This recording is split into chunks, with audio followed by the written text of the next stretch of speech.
Invest का मतलब क्या होता है, मान लो आपने कुछ पैसा कमाया और उस पैसे को आप घर में रख के बैठ गए, तो क्या वो पैसा कोई इनकम देगा आपको? नहीं ना।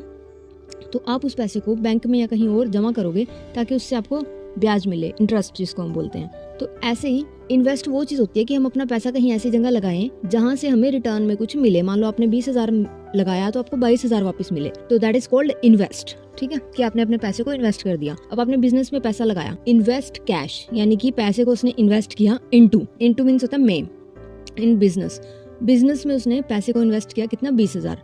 तो 20,000 रुपया उसने बिजनेस के अंदर लगाया। तो इसको अगर हम बिजनेस पॉइंट ऑफ व्यू से देखें तो बिजनेस के लिए पैसा आया और लायबिलिटी बढ़ी।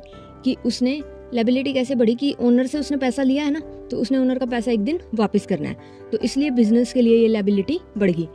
तो एंट्री क्या बनेगी हमारी, क्योंकि पैसा आया, लायबिलिटी बढ़ रही है, तो एंट्री क्या बनेगी, जब भी कोई चीज़ आती है तो डेबिट व्हाट कम्स इन। तो पैसा आया इसलिए कैश अकाउंट डेबिट, और लायबिलिटी बढ़ रही है तो इसलिए टू कैपिटल। लायबिलिटी क्यों बढ़ रही है वो रीजन का नाम लिख देना बस हमने, ठीक है। लायबिलिटी क्यों बढ़ रही है, क्योंकि ओनर ने बिजनेस के अंदर कैपिटल लगाया है, और कल को जब बिजनेस बंद होगा तो ओनर बिजनेस से वो पैसा मांगेगा कि भाई मेरा पैसा इधर दे जो मैंने लगाया था जब तुझे स्टार्ट किया था, ठीक है। तो इसलिए एंट्री क्या बनती है, cash account to capital account 20,000